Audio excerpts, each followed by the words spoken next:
Listening to a lawyer talk about morality is a little bit like listening to a shark talk about the last feeding after a shipwreck. But that's what I'm going to do, but I'm going to do it in the context of a question, the answer to which these days is hard to find in a way that convinces a large number of the population that I dealt with when I was a public defender. Here are two books. Dante's Hell and the New Oxford Annotated Bible. I'll leave my copy of the Penal Code to another day. But let me say that my early public defender career was a window into a part of the world that most of you have never seen. I know that my initial boss, a crusty, pipe-smoking, erudite man who was the head of the office, introduced us all with the admonition lest we become too idealistic in a naive way about our profession. He said, Gasco, this job is like going through a sewer in a glass-bottomed boat. Actually, in the first few years of my practice, we spent a lot of days standing out on open ground in a jail facility called the Santa Rita County Jail. This is the same jail that is described somewhat vividly in Tom Wolfe's novel, A Man in Full. It was remodeled many years later, but I'm talking about its original version. And back then, young and not so young, but very, very dedicated public defenders would stand out in the open with stacks of unfilled out files in their hands, and potential clients, all prisoners, would line up politely to be interviewed one by one in confidence, but out in the open. The guards were way in the distance. They didn't mind having the public defenders mingle with the prisoners, and they didn't feel there was any safety concern, and we were comfortable as well. Now, if you saw Shawshank Redemption, you will get a picture of the kind of client we dealt with back then. These were broken and fallen people, but people that retained their basic humanity, their sense of wrongdoing, and their hope of some kind of break, forgiveness, or even redemption. Now, flash forward many years.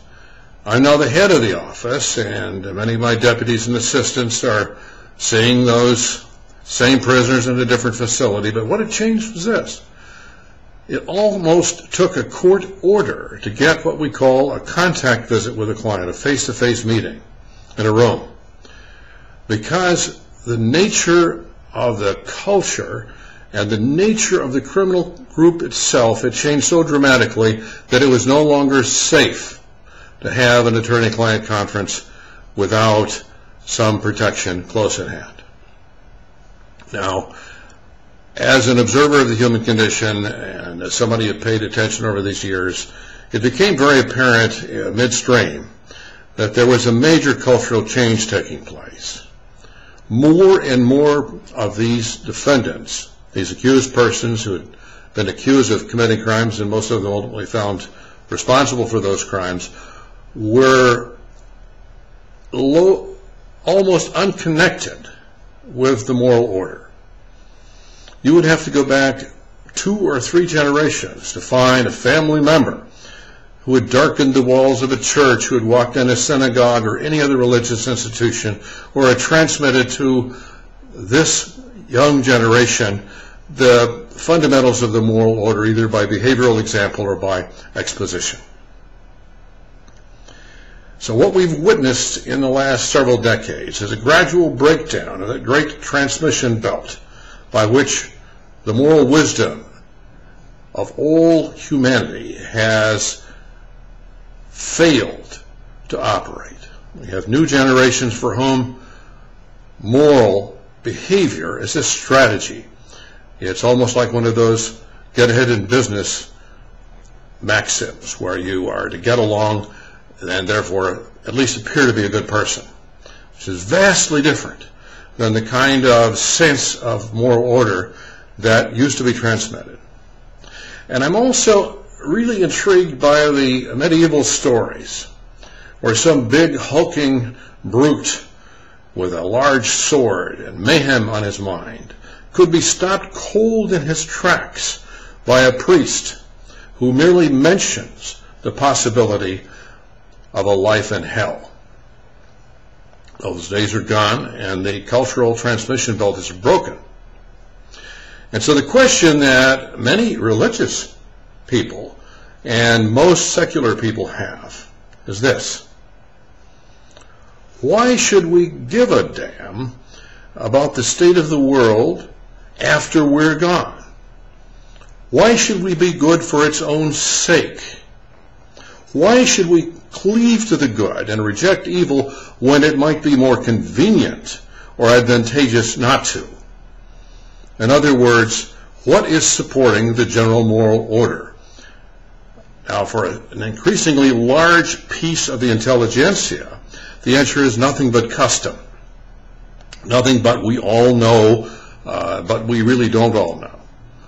And so the question in my mind is this: was Dostoevsky right?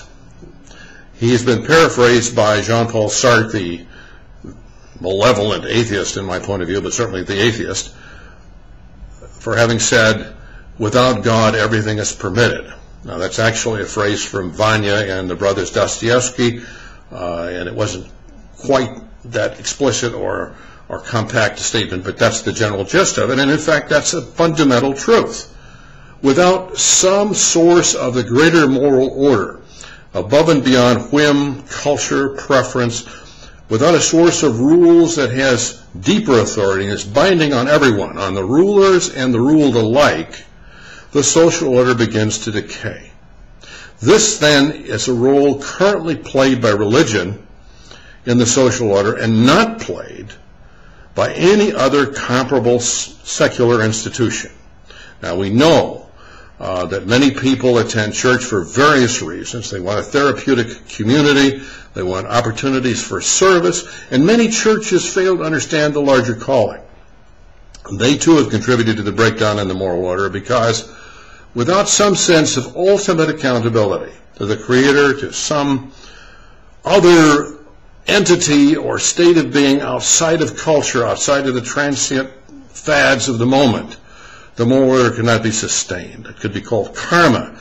It could be called God. It could be called the natural moral law. But without it, we are in a precarious position. And so as I speak to you later, I want to address some of the related questions. But first, I simply wanted to pose to you, can you answer that question for yourself? If you do, are you confident? Now, I'll say one final thing before I sign off this episode. Our children can smell doubt and moral irresolution as easily as a canine can smell fear. You can't train them into morality without first having absorbed it yourself and practiced it on some deep level. You don't have to be perfect, but you have to be aware when you're not, and that you have to be able to communicate the ultimate sanctity of the moral order to the younger generation. And that's not happening in the core city. And when we see the crime rate going up, we see that the number of people killed in a venal and horrible way goes up. When you see killings followed by suicides, what you see is burgeoning evil. Now, that's a separate and important topic. So call this part one and give us some thought, and I will return to it in a few days. Thank you for paying attention.